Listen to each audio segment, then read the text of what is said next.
Good morning, hello, and welcome to the Center for Spiritual Living Palm Desert's Conversations with the Sensational Six. I am so pleased to welcome you to our virtual platform today. My name is Reverend Gail Morton, and we are right here, the Sensational Six, bringing you today's conversations. Our topic this morning is authored by Reverend William Conway. If you're joining us for the first time, I invite you to visit our website at www.cslpalmdesert.org, where you will find all kinds of information about the groups and the activities that are available to you at our Center for Spiritual Living during this shelter-in-place time. At Centers for Spiritual Living, we are motivated by a global vision, meaning our vision incorporates everyone. It is a vision of healthy, loving world, and everything we share here is about that. In this virtual setting today, I am confident that somewhere between the invocation, today's topic, our conversation, simply everything that takes place in this virtual conversation, that something is especially right for you, for your soul, and for where you are on your spiritual journey. Welcome. So in preparation for today's conversations, please join me as I pray us in with an invocation.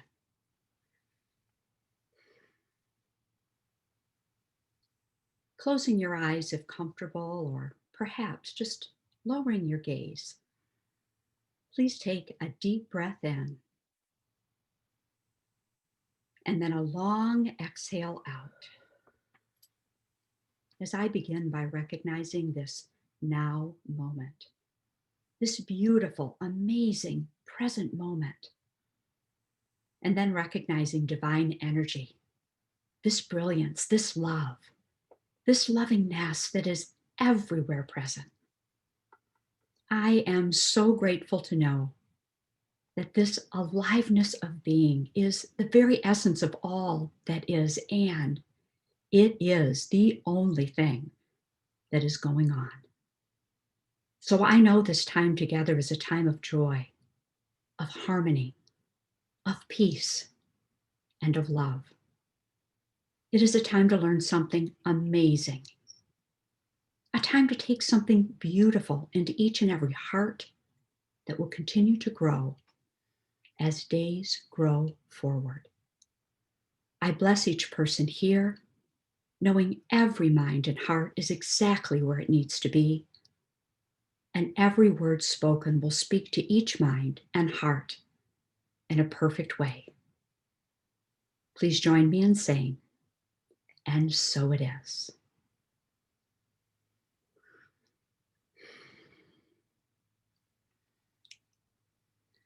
So every week, we'd like to invite you to learn a little bit more about each one of us. And we do this through posing and then each answering an introductory question. And this week's question, authored by our very own Reverend William Conway, is this. As we have become reverends, how has our life changed, such as our perception or our interaction with others? How do you see your own life, and do you see your life unfolding any differently now? So this question for me has many layers, but fundamentally, I would say my life has not really changed. I think what I would share instead is that everything I do and experience, everything that I experience, my life continues to evolve, and it's therefore always unfolding differently. And by evolve, I really mean my consciousness continues to grow and expand toward the highest and best expression of me. And as I went through ministerial school, I never thought of that training as a start and a stop, rather as another kind of continued opportunity to grow and to expand and to express myself. And I try to stay open at the top, which means really my perceptions are always modifying. They're always changing. They're always growing. And I think my interactions with others also continue to evolve, as my life is simply a mirror. So as I'm continually evolving, I'm always reflecting back something new. So for me, it's always been about how I use what I experience, not the roles or really the titles I might create for myself. So, what I've realized is when I embrace that my life is a constant work in progress, that reminds me to celebrate the expansion that is inherent in this awareness. And with every new understanding and movement in truth, I feel all of my experiences unfold differently. And I really love that about my life. Well, I think this is enough for me on this question. I'm now going to flip it over to Reverend Brad. Reverend Brad, what does this question bring up for you? Thanks, Reverend Gail. That was a very sweet insight. I love your perspective on that, and thanks for sharing from your heart on that. Um, for me, the first response was not anything new. I've been very thankful to have participated in my church communities over the decades and do minister stuff. I've managed the Sunday stage and managed practitioners and board president a couple of times with letter, et cetera. But I'll share with you an insight so you can get to know my response to this. What was really very challenging, it's kind of come up again in the last few weeks. After being in this in ministerial school a few months, so I was realizing, wow, now it's coming to a head where I have this experience. I know I'm very clear what my ministry is going to be, and I'm in school and moving towards graduation, and I'm a caregiver for my parents. And I think I counseled and mentored with at least three other people for a number of weeks trying to get a grasp on that because I couldn't see that ministry manifesting as a caregiver for my parents. There was no physicality way that they could work together. But I was encouraged and helped gather the insight of right now, my primary ministry is being a loving, conscious, caring, compassionate person with my parents.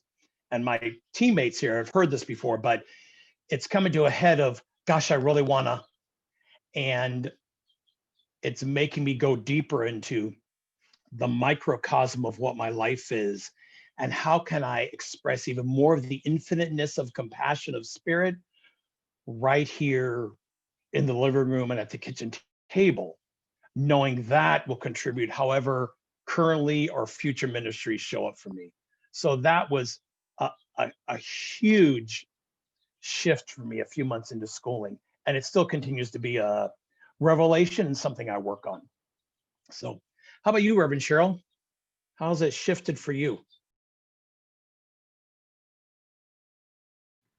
I think that going to ministerial school and what I have now, and the one thing that I took out of it was not so much, I mean, all the teaching and stuff like that we had as practitioners, but this is just an enhancement of it and bringing it up, bringing it in more into real life, I guess is the way I look at it, making it. But the one thing that really, really showed up for me after ministerial school was what we were taught about consciousness on demand, that you are always in that consciousness no matter what's going on in your human side.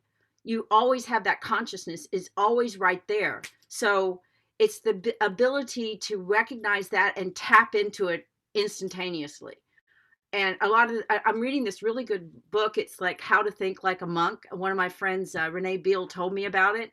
And one of the things that they talk about in there is that they actually did these studies on monks, like when they're meditating, how their gamma, all of their brain waves, and they could do it like this. They'd say, okay, stop. They'd stop. They would say, okay, start. Boom, they'd be right back into that space. And so it's just that ability to get back into that space so quick, just quickly, just knowing that you are the essence of spirit right here inside of you. So that to me was a big revelation. Before it was like you go into prayer or whatever and you're sitting there trying to get yourself into that space. But now it's just like, boom, it's there. And so that's the one thing that's really changed the most for me, is that knowing that I am always spirit and I am always right there, consciousness on demand.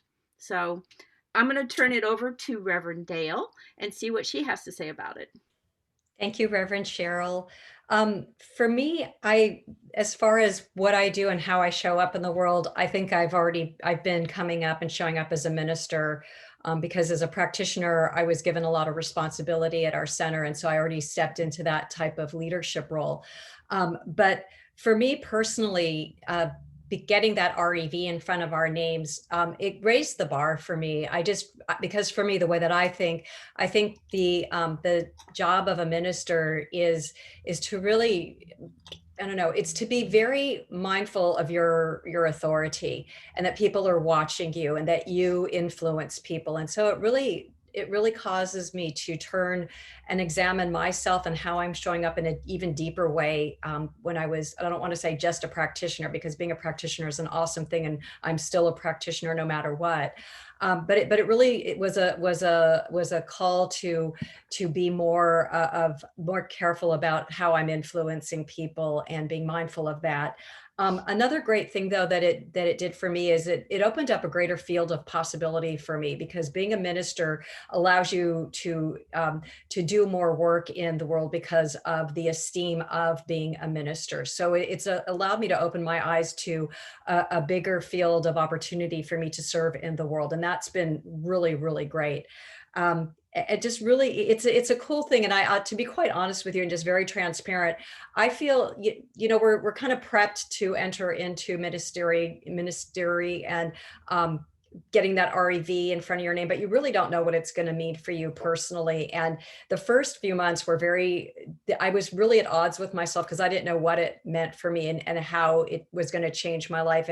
And we were told that you aren't going to know that for a while. And I'm glad to say, though, right now, I feel like I have more of a balance in that, because I'm starting to see it evolve a little bit more. It's getting a little more clear to me. And kind of like what Reverend Cheryl said, it really is about consciousness and maintaining that expansion of beingness, and just seeing things from a greater perspective of love and understanding, and holding that calm for people and leading people from that place. So I think that's what this ministerial experience has been for me, and where it lands with me right now. So on that note, I'd like to turn it over to Reverend Lori.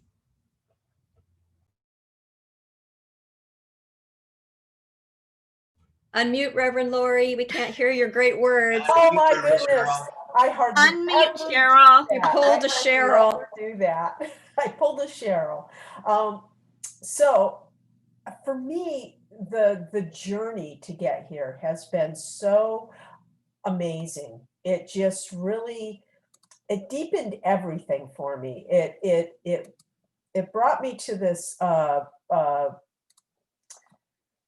the consciousness on demand. I guess that's really what it comes down to. And not even on demand. It's like it's there all the time. And that something happens and boom, what is the truth is like my first thought. And having that training all these years, especially practitioner as well, has made such a profound difference in my life and how I show up. And when things don't go the direction I want them to be able to be there for myself, to be able to come from that place, and so that I can do that for others. I feel like it's just a greater depth and breadth of being. And then, as Dale said, the opportunities that have shown up and my ability to create from being a minister has just been awesome. I'm just at the beginning. I feel like I'm still kind of on the launching pad a little bit. But Dale and I took a workshop this week with Rick Tamlin, and he pretty much shot us out into space. And it was like, for the first time, I got, I can create anything I want from this reverend place. And that's really exciting to me. So stay tuned, because there's so much more to come. Reverend William? Oh, thank you all so very much. The insight that you all gave was just lovely. And the reason why I chose this question, I wanted to ask this question as you, the viewer. I wanted to show you that to become a minister or to become spiritual, you don't have to change who you are. as far as your attitude. You just become more of what you are. And to me, that has just been the most profound thing for me. My biggest change was feeling and knowing the connection with life around me. In fact, I have a funny story. We were driving home one day, and Elizabeth likes to drive because she doesn't like the way that I drive, and I particularly don't like the way that she drives. But hey, I'll let her drive because I get chauffeured around. So we're coming home, and I'm just looking out the window. We don't necessarily have to talk, but I'm just looking out the window, and there's some comfortable silence. And she just blurts out, "What are you thinking of?" And I turn to her, and I just go, "I'm just thinking about God and life." And she goes, "Oh, God, seriously?"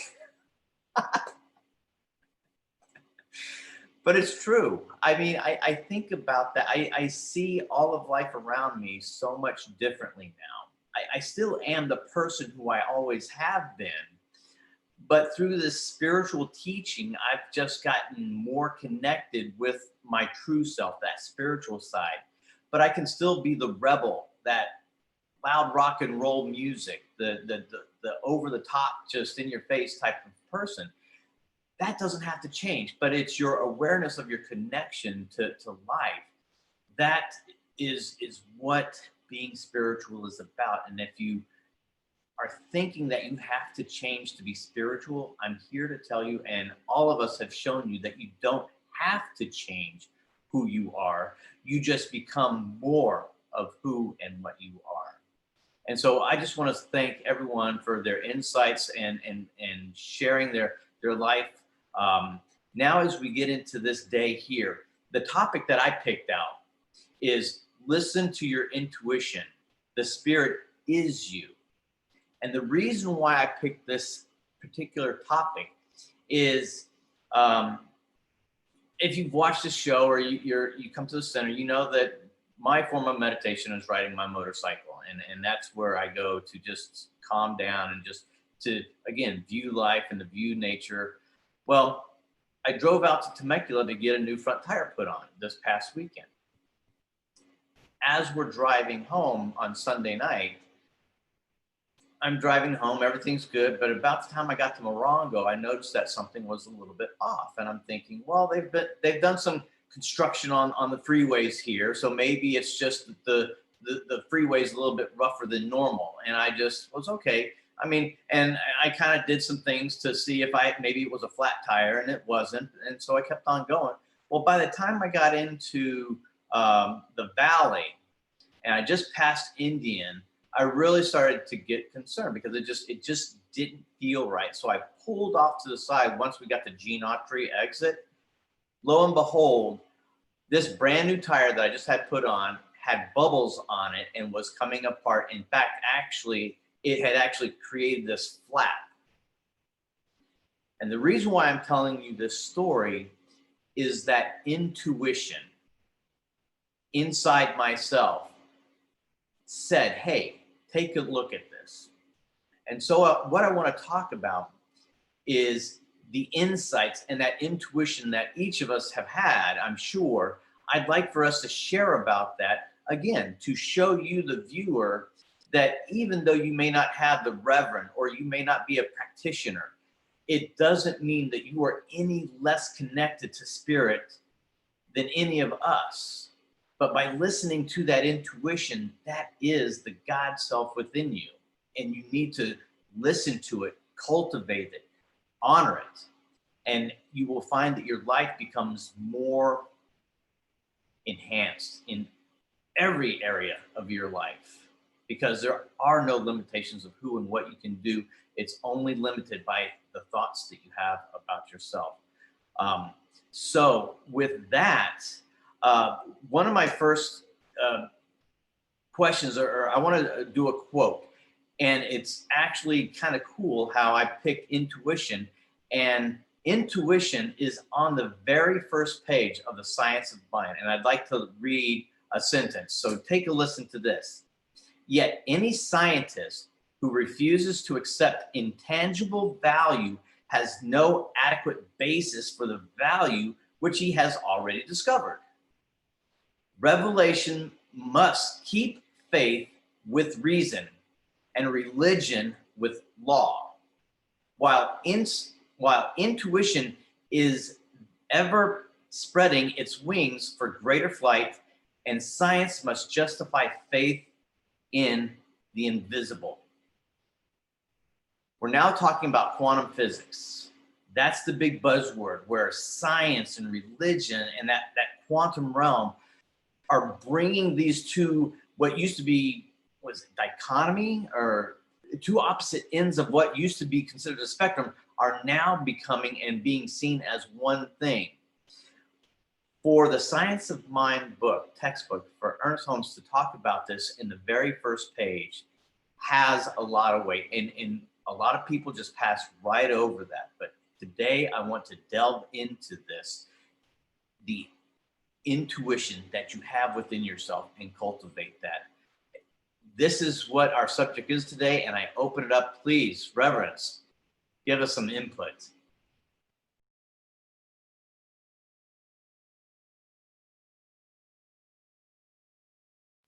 I can speak on that.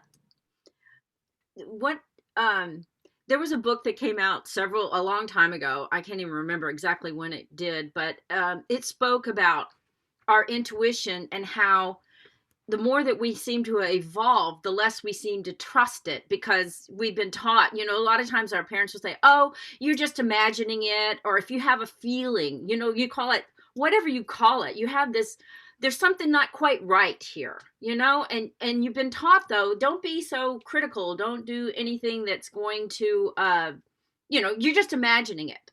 But this is what this teaching has done for me. It's made me realize that my intuition is the spirit within me trying to warn me, or trying to say, yeah, this is a good thing or this is a bad thing. And I just try to make sure that I don't confuse my intuition with that little tyrant in my head. Somebody that is something that's going on in my mind, that I'm creating a scenario, or I'm doing something, or I'm imagining this is going to happen, making assumptions, taking something personal, whatever. But if you just really, sometimes when I'm not sure about which direction to go, if you just sit back and just go into that place, that's that quiet space that's within you, and recognize that there is something that's not quite gelling or quite matching up in something that you're doing, then that is your intuition. That is the God within you speaking and saying, listen, wait, I'm screaming in here, but you're not hearing me. But just sometimes you just have to sit back, and even if it seems counterintuitive at the time to do something, if you listen to that intuition within you, then you just go with that. Even at the time, it's like, oh, this just doesn't seem like, that's not the, but I've found when I do that, that's when I stay in a really good space. So if somebody else want to speak, I'm sorry, I wasn't looking at the chat to see who was next. Thanks, Cheryl. I can jump in. So for me, intuition is a personal experience with my divine self. As William had said in the introduction, you don't change as you grow and evolve. You just become more of who you are. And it's really the divine urge of my spiritual foundation. And people often say faith is a muscle that must be exercised. Have you ever heard that? And I say intuition is also just like any muscle in our body. To create definition, both muscle and intuition must be exercised. So I often describe intuition as a gut feeling, or as a feeling coming from my heart. So what I'm saying here is nothing is ever separate from me. Intuition is never separate from me.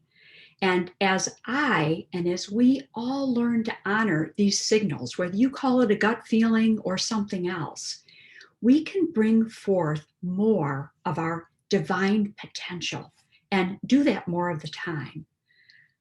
However, again, our spiritual intuition requires a willingness to focus and practice it, exercise it, in order to reach the goal of expressing true spiritual discernment.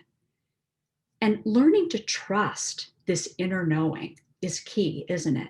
It's perhaps our most important work when I think about it. And it's actually the very same path of peace to which the Buddha spoke about. So my experience is that this is all easier said than done. The society in which we live today feels really noisy to me. And listening for what is often experienced as a still small voice, our intuition for me, is something that requires of me a conscious choice to look beyond the surface experience of what is right in front of me. And I do observe that people who have trained themselves to listen to what life is saying really are in possession of a tremendous personal power and become more trusting of their intuition because they've learned to go beyond the surface and to catch that vision of what is the highest good for themselves and for all concerned. Anyone have any continued thoughts? Well, that was perfect, Reverend Gail. And so you can tell we've all been sharing that it's not that it's an inside job. Bottom line, it's an inside job, and access that comes from within. A second ago, I pulled away from the video. I went to the fridge to get a fridge magnet, and it's weird because it's been on this. I'm at my in-laws over in Phoenix, and it's some magnets and stationery that Dr. Michelle Madrona, who's now at the Mile High Church, created about 15 years ago with an artist. And it's been on probably the side of this fridge for 7-8 years, and I never saw it till about 2 hours ago. And now it's kind of pertinent that it's come up now. And it says, there is nothing more, sorry, it's backwards for you, but it says, there is nothing more to get, only more to be. And that kind of, for me, as I'm listening to my colleagues and saying, what's my takeaway?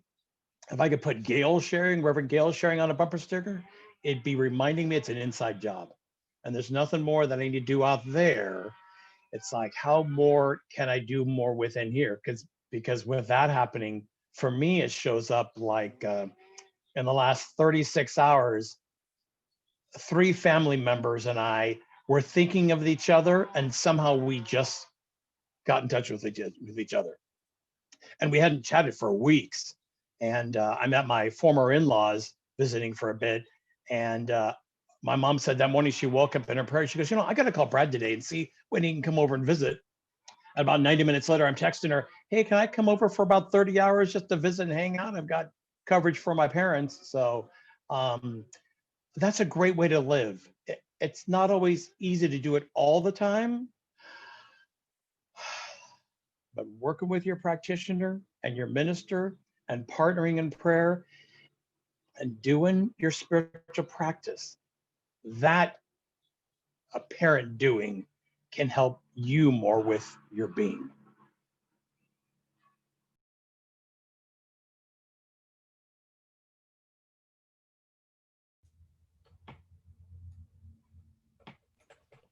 Oh my God, I'm so sorry. Reverend Dale? I'm doing like 20 things. I'm managing the website and I had an issue. So I'm going to do my share and then I'll go back to multitasking.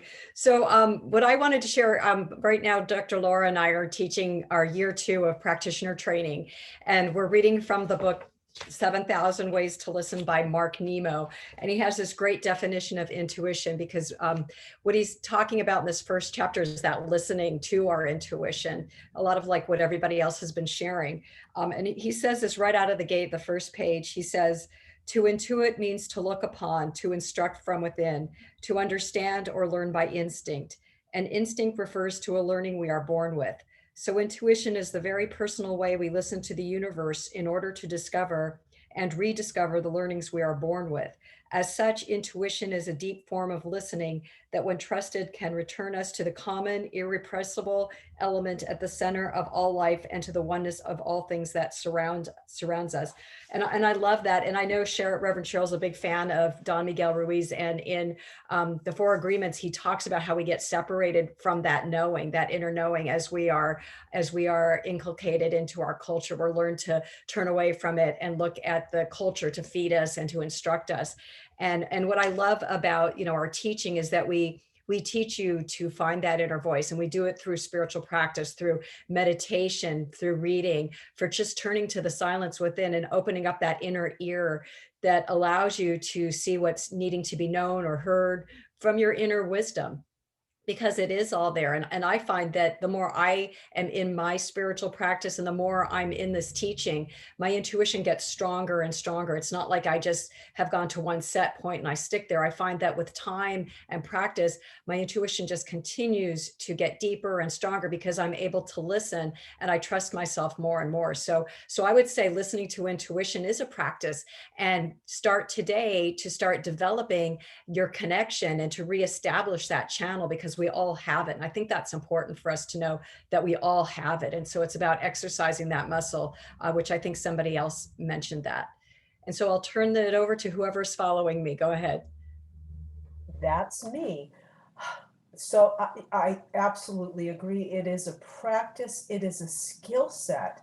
I think the more we create those neural pathways by listening to that still small voice, the more it shows up for us, the more easily we hear it. And discernment, learning to discern between that intuition and monkey mind.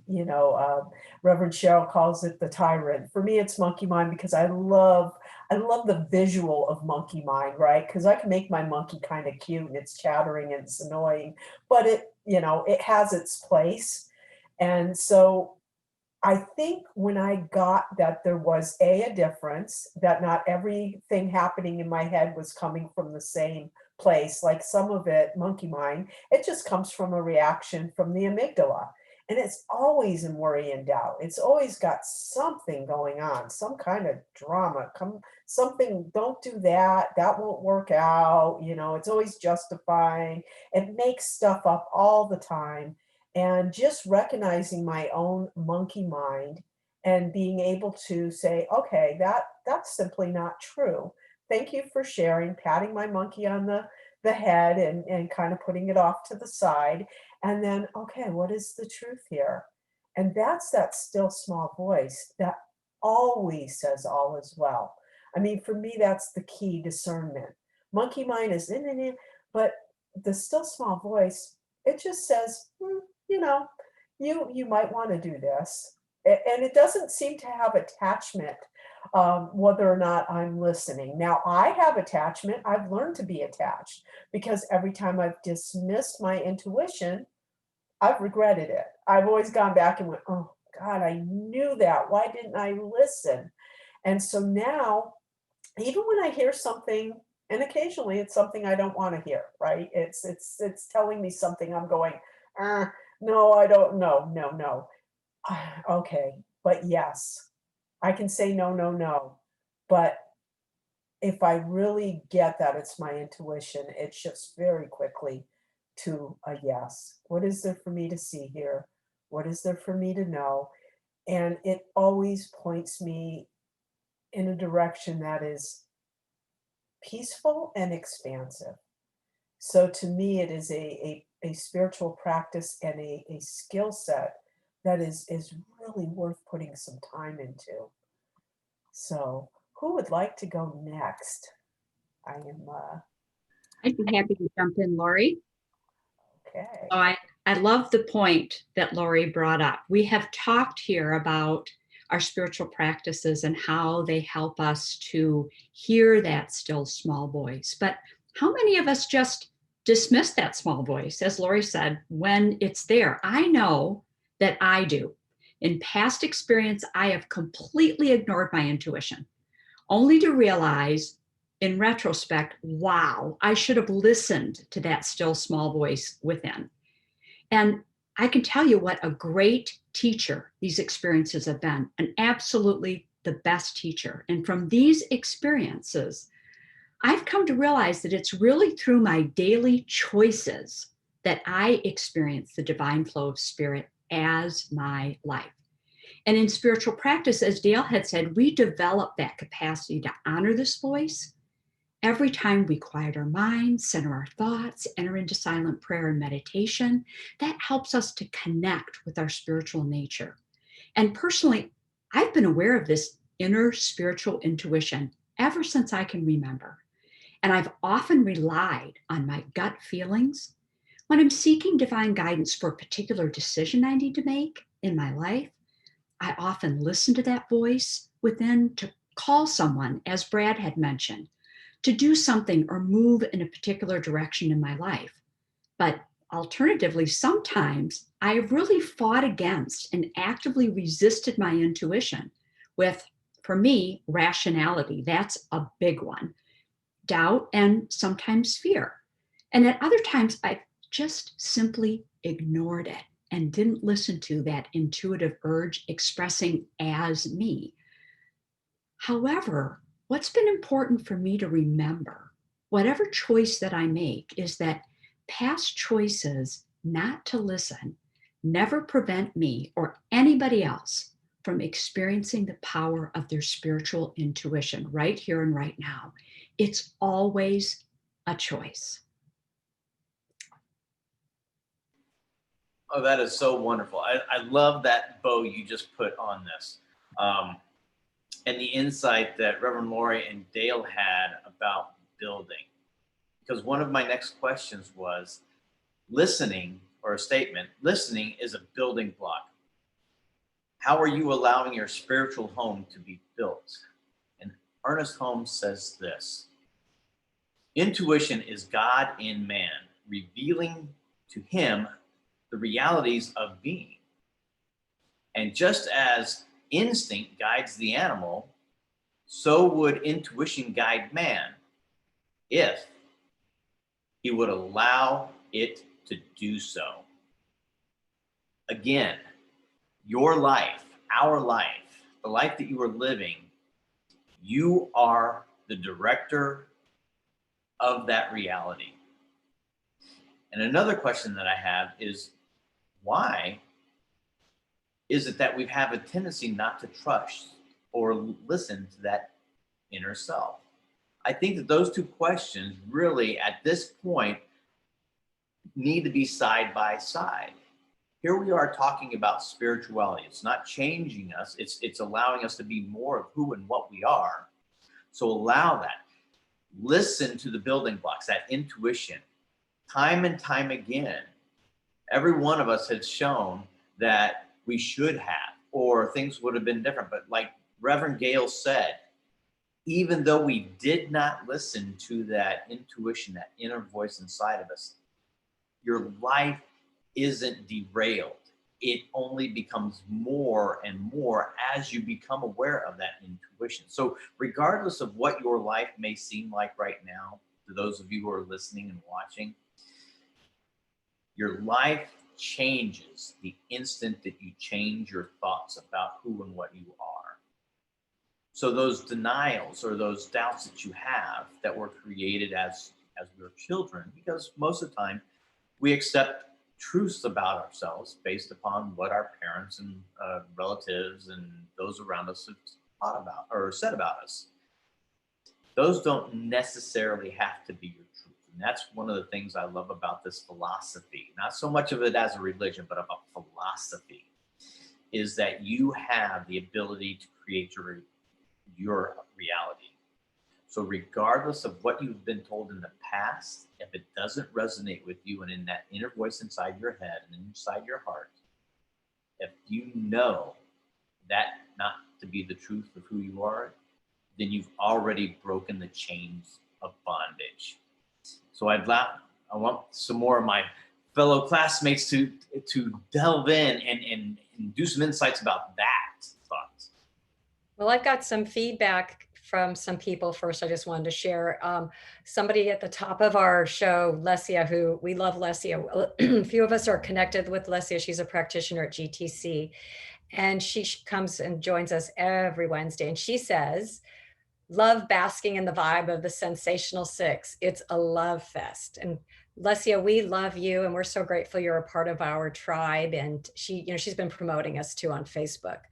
I have another comment that came through our website. Someone said, I feel my intuition is my soul trying to communicate with me. And I love that comment, because there's this whole thing, and this is just personal experience. There's this whole thing as we make that decision to develop our spirituality and finding who we are at that soul level, where we really start to identify with a deeper part of ourselves, rather than seeing ourselves as a role or as a person in a family or somebody that's, you know, has something of this world that we're in. We see ourselves in a whole different way that's very expansive. We see ourselves as a soul. And when we start really identifying with that, I think it opens that channel that we've been speaking to, because we learn about that communication that we have with the divine that we are. And so identifying ourselves as soul, I think, makes the intuition expand as well. And that's all I have to say about that. I don't have any other feedback right now from the Gail, gallery. there's a question for you. Oh, okay. You can see how comfortable I am at multitasking. Science of Mind teaches us that we are always at choice. However, some would ask that if we're not aware of that, are we really? How do choice, awareness, and intuition interplay together? Who would anybody like? That's a juicy question. Does anybody want to dive in? My beloved ministers of Science of Mind, Reverend William is showing he is in All there. right, so read the question to me again, please. Sure. Okay. It's all about choice. Science of Mind teaches us that we are always at choice. However, some would ask that if we're not aware of that choice, are we really? How do choice, awareness, and intuition interplay together?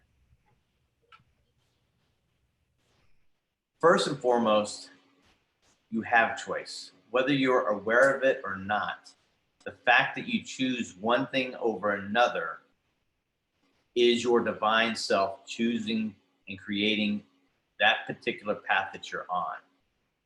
What we're talking about here is, as you delve into spirituality and realize that your thoughts direct your life, because that is the true nature of life. How can it be otherwise when everything that is life is spirit itself acting upon itself? So the difference is, where before you were kind of on autopilot, unaware of where you were going, because now you have this insight. It is up to you. What will you do with this information? You want to stick your head back into the sand and just allow life to unfold just randomly? Or do you want to now have control, actual conscious control of your thoughts, so that you can have conscious control of your life? That is what we're talking about here. And I open it up to anyone else who wants to add to that.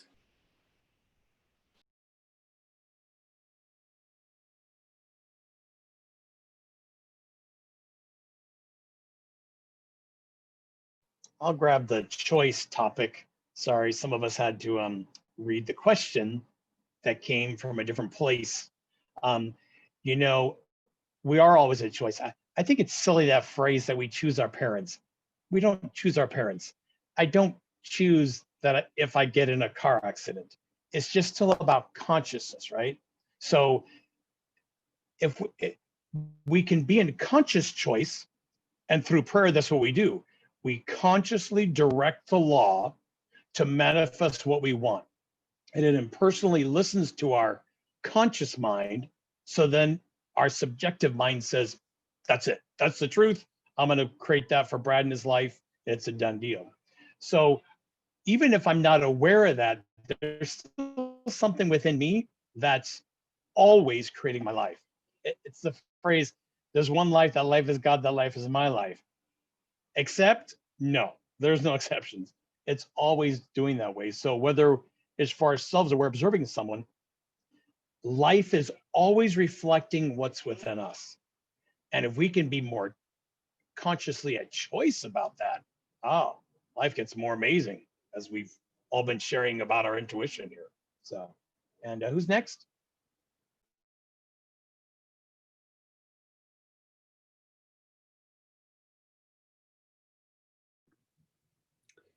So we're getting a little bit close to our time to close, and we thought we would all share a closing or parting comment with you on this really important subject about intuition.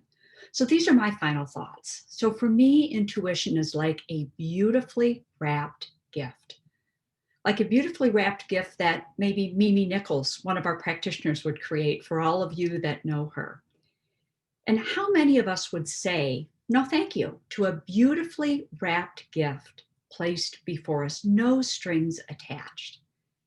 And I think intuition is this beautifully wrapped gift.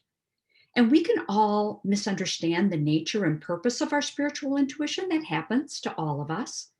And that's one situation, but we can also choose to ignore it. We've been talking about choice, which is one thing I'm trying not to do. And that's really entirely another situation. So I am guessing that because we've all had these experiences, we've come to know beyond knowing that we are all directly connected to the gift of all knowledge and wisdom. It is my spiritual nature. It is your spiritual nature, not something we have to acquire, not something we have to create. And this gift, this intuition, has one intention, and it's to guide me and to guide you towards the greatest expression of ourselves. Who'd like to go next?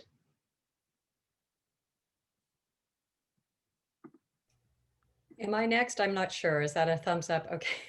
Yes, you are. One thing I want to say about intuition, I want to tie it into spiritual community, because I have the blessing of working with a lot of groups in our spiritual community. And when we find that intuition and we're able to share our intuitions with like-minded people, it grows our intuition, because we're supported by other people who are cultivating and deepening their intuition as well. And I know a lot of us, we might be reticent to trust our intuition because it's not supported outside of ourselves. So if that's your reality, come join us in a spiritual community. We've got the social eights. I've got some groups. We've got the power of 8. When you come together with these people, you give your intuition more power because you see others using it and developing it within themselves. So I think that we have great opportunities here at our center to facilitate your expansion of your intuition and getting really comfortable with it. Whoever wants to grab it from here, go for it.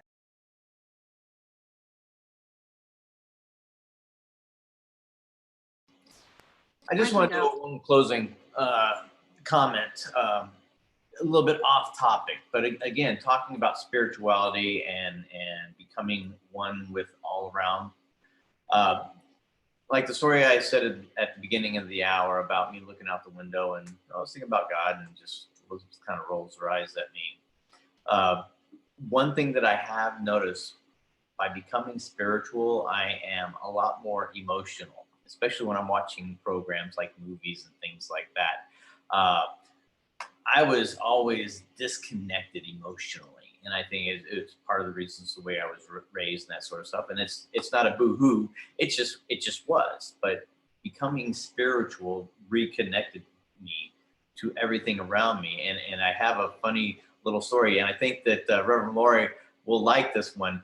There's a show called The Mandalorian. And this is an example of me getting a little teary-eyed.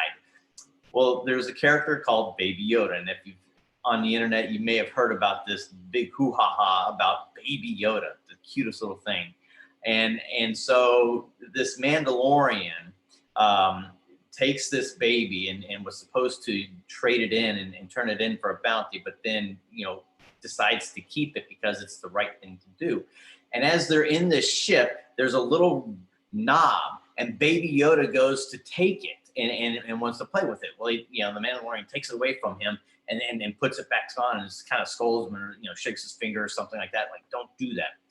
Well, at the end of that program, after they've been through this whole big ordeal, and now it's the end of this program, the Mandalorian hands that little thing back to Baby Yoda so he can play.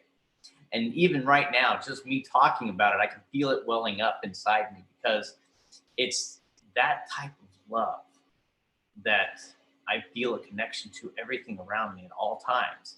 That even something as simple as that can make me filled with such happiness and joy that I'm experiencing this type of love but something as simple as watching a TV show with somebody handing somebody something. But I resonate with the feeling that is created by that. And I'm just, this is why I am a reverend. And this is why I'm here to help and do what is needed to be done to help others on their spiritual journey. And I know I kind of ramble, but if anybody has any comments about that, please interject, because I'd love to hear them. I don't have a comment myself, but I do have something that was posted on our web stream, which is, I think I love this. Joyful Local says, thank you all, very relevant right now. Don't let the noise interfere. I think that's beautiful, because that's where it's at. Don't let that noise interfere. All right, our time together is almost over. Reverend Cheryl or Reverend Brad, do you have any closing comments before we close out? No, Cheryl's good. You know, besides, thanks, not letting the noise, from a little experience I had the last couple of days, I'd really encourage everyone not to watch the news, just read it. That's a very personal observation I got in the last 20 hours. So I just read now. Always have, gonna keep it back doing it. But the other one was, for the next 3 days, can you as a listener rewatch the show? That'd be the biggest suggestion I could give you. Well, I have to make a comment about The Mandalorian. So I would say intuition is the way. So only people who watch that show are going to get that comment, but that's okay. I'm sure there's a few of you out there. Lori, isn't it the way isn't it shouldn't be said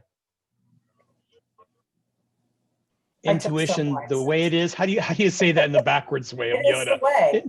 It's the way, intuition the way is. Intuition the way is. There we go. Intuition the way is. I think I took a little bit of license there, but this has been a wonderful conversation. I think understanding and listening to your true self, not your higher self, your true self, to your true nature, couldn't be more important. We are swimming in a sea of receptivity. We are so unconditionally supported in life. And all we need to do is tap into that, to focus on our heart and just take a deep breath and listen for a moment. And support is always there. So I've just loved this conversation. Thank you so much, Reverend William, for the topic. It's just been a great topic. So if you've all enjoyed our show, we invite you to contribute to the center, because it does cost for us to produce these shows. And as you know, all centers now, life has changed a bit.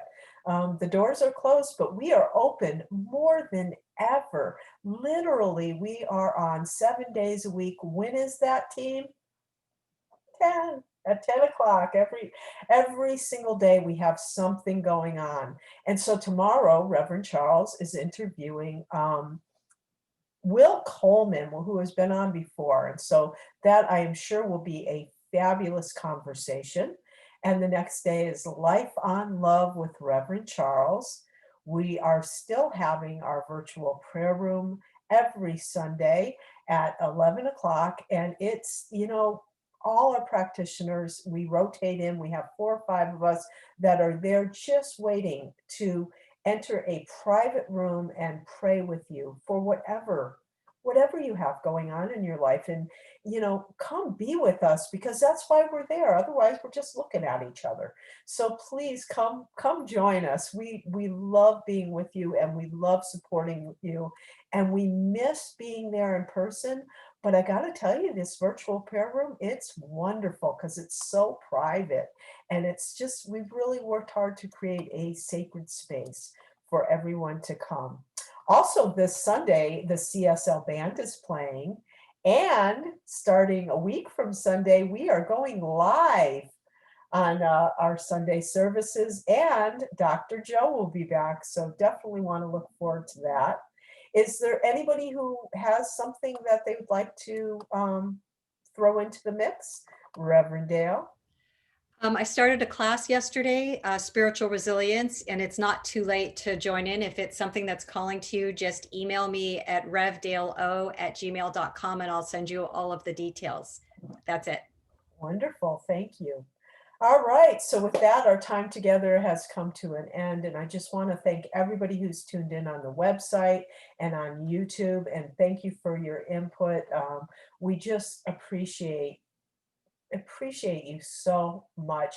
We feel that connection. So with that in mind, I just invite everybody to take a deep breath and to anchor in all this wonderful intuition that has come through today, all these words of wisdom.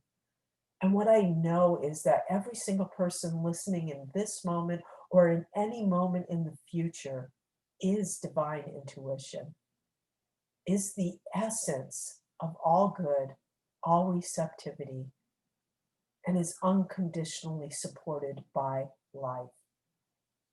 I believe this with all my heart and soul. I know it to be true. And I am incredibly grateful for the fantastic five that I get to play with every week on this broadcast, and for every person who is tuning in now or in the future. And I simply call it good and let it be, and so it is. Namaste, everyone. Thank you for being here.